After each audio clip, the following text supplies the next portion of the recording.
नमस्कार, आजची रेसिपी मी घेऊन आली आहे तुमच्यासाठी भाकरवडी। चला बघूया साहित्य। अर्धी वाटी तीळ घेतले आहे, अर्धी वाटी धने घेतले आहे, अर्धी वाटी सोप घेतलेली आहे, कमी फ्लेमवर छान भाजून घेतलेले आहे। आता अर्धी वाटी खोबरं सुद्धा घेतलेलं आहे, ते पण कमी फ्लेमवर भाजून घ्यायचं आहे। सगळे मिश्रण एकत्र करायचं आहे।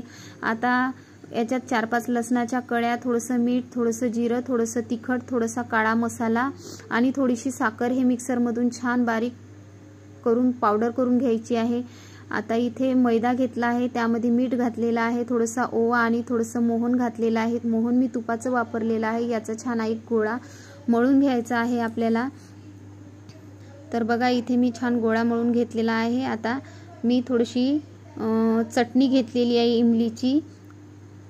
आता याचे छोटे छोटे गोळे करून घ्यायचे आहे आणि छान चपाती लाटून घ्यायची आहे। चपाती थोडी पातळ लाटायची आहे। यावर मी इमलीची चटणी लावणार आहे आणि हे मिश्रण सगळीकडे पसरवून देणार आहे।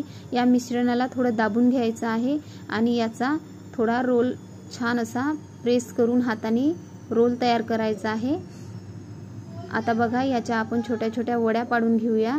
या वड्या एक एक हातावर घेऊन मसाला बाहेर नाही पडला पाहिजे यासाठी थोडा प्रेस करून घ्यायचा आहे। आता कमी फ्लेमवर या वड्याला आपण छान तळून घेऊया। बघा इथे आपली भाकरवडी रेडी आहे। धन्यवाद।